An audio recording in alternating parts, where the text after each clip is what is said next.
I had to go to the store this morning and get some stuff. It reminded me. I may never post this. When I make a few, I never post. But there's a guy at the store, Sheikh. It's like Sheikh Khalid Muhammad Mustafa or whatever. It's his name. You know, he's a pretty cool guy. And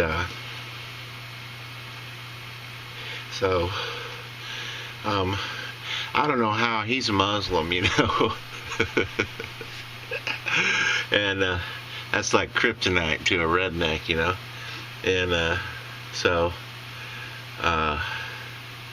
what was the deal? Well, it's early in the morning when I go there. We'll talk sometimes. You know, I'll stand at the counter and kind of get woke up, and I hadn't had any food, so I wanted to eat something there. And we started talking. Somehow we got on around the subject of life and eternal life and death. You know, he was reading the Quran or something, which I've read all the major books on religion and stuff. You know, I was raised in a real strict Church of Christ, you know. And somebody just sent me something from YouTube from there. But I said, you know, Sheikh, man, I hear he was talking about he wanted to live forever with his family and stuff. And I said, well, I hear you. I go, I'm looking forward to dying someday, you know, not real soon, but someday, the peace of the grave, as Homer Simpson says, the peace of the grave. And I said, you know, honestly, for me, I feel like especially in the last few years, I've learned the lesson that we're all here to. It doesn't matter if you're a rich man or a poor man or a white, black, green, yellow, red, purple man. You know, we're here to learn certain lessons, and once you learn them, you're ready. You're good to go. You know, and so I said, you know, man, I really feel like I've learned my lesson, the lessons I need to learn here. It doesn't matter rich or poor or whatever. And I'm not rich, you know.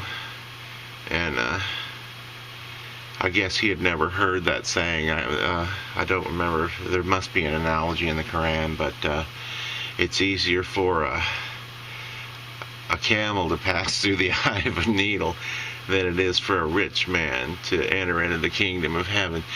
I guess he'd never caught that one. They must say it in a different way.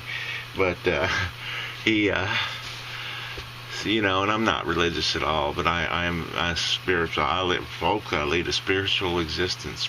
But anyway, he said, well, I said, Sheikh, really, you know, like Sheikh, one of them Arab sheiks, Sheikh. He says it's pronounced Sheikh. And I go like, well, I feel as if I really feel at peace, like I've reached the fullest expression of this life. You know, I'm ready, looking forward to dying someday. And he looked at me, he's like shaking his head, no, you, no, you know, like stupid you kind of a deal. And, you know, I mean, and I thought at that moment, well, gee, you know, dude, I was thinking, well, you're a damn Muslim. It's just automatic. You're going to hell, you know.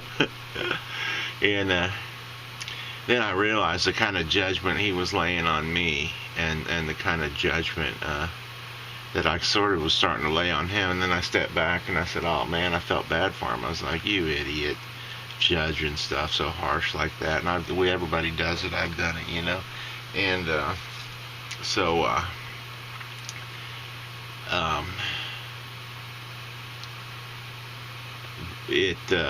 you know, it just dawned on me that it's that kind of judgment that the books that we all read, whether it's the Quran or the Bible, I'm not really talking about religion, I'm sort of talking about how things actually work in the real world. A lot of times we get hung up on what book or what it is, and those are really just a vehicle to get us to ideas that are solid ideas on the way the universe functions, you know.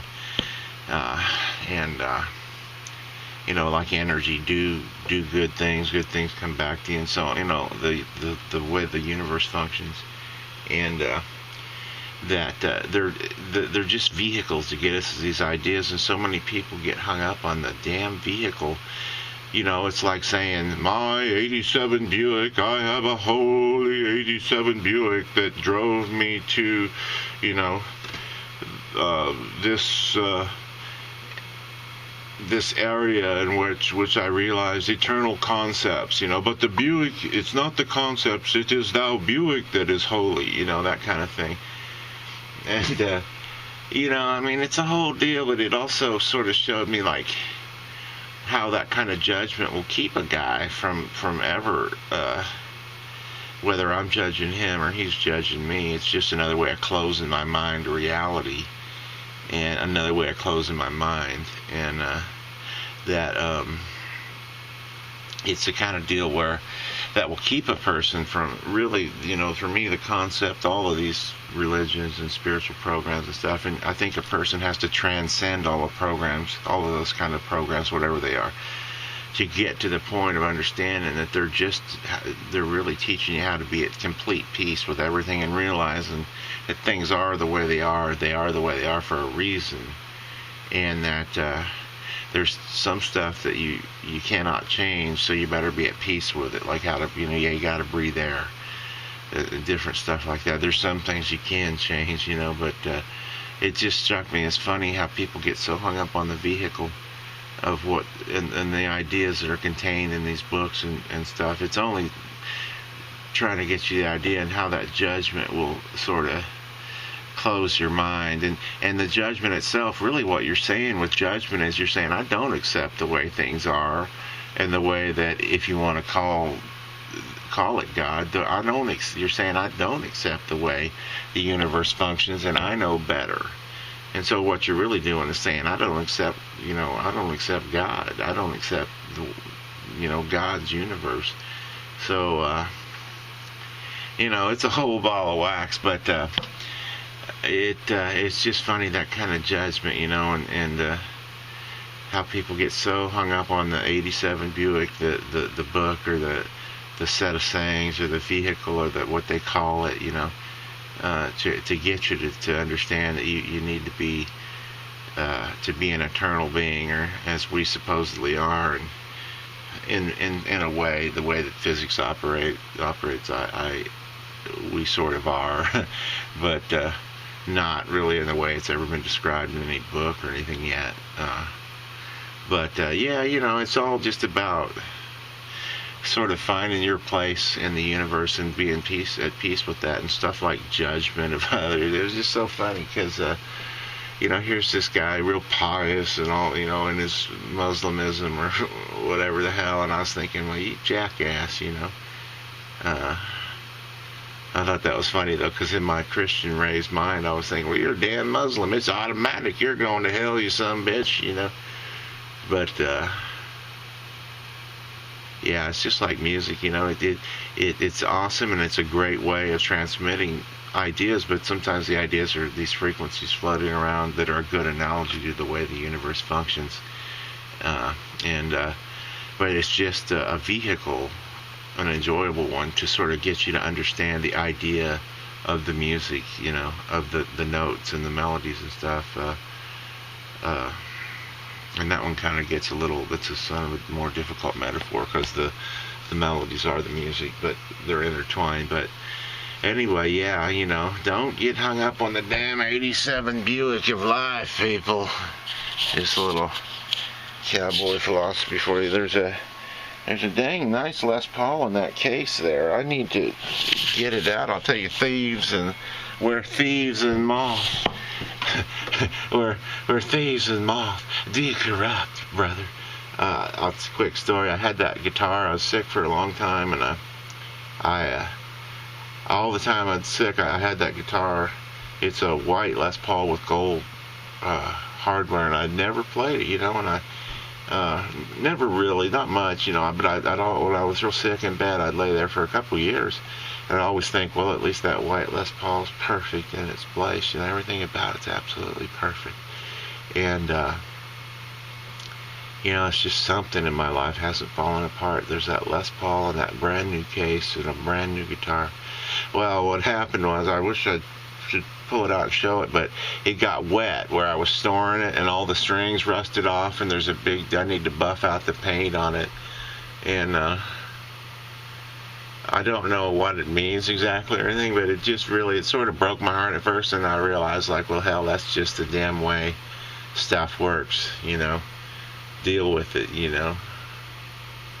but it was so ironic. The thing I treasured most had been corrupted. We're thieves and moths, decorrupt, brother. But I kind of like it. They have a thing with guitars. I was looking at aged or road-worn Telecasters this morning. I'd like to have a yellow, kind of off-yellow road-worn Telecaster, but they sell them. Guitars, or some people don't get this, the more kind of tastefully beat up it is, the more valuable it is, and the cooler it is, and the cooler you look with it. So I was just looking at them this morning, so I don't mind this Les Paul. It got all messed up. It was like my most treasured thing, and in an impossible place, in a completely secure, no other guitar in that entire, I have a bunch of them, in that same place right next to it. It was the only one that got wet, and I just thought, oh, isn't that just hilarious, But it looks real cool, and I could buff it out or whatever, but the strings literally rusted off of it, I'm too lazy, I'd open the case and show it to you. So there you go. We're thieves and moths. Do corrupt, brother.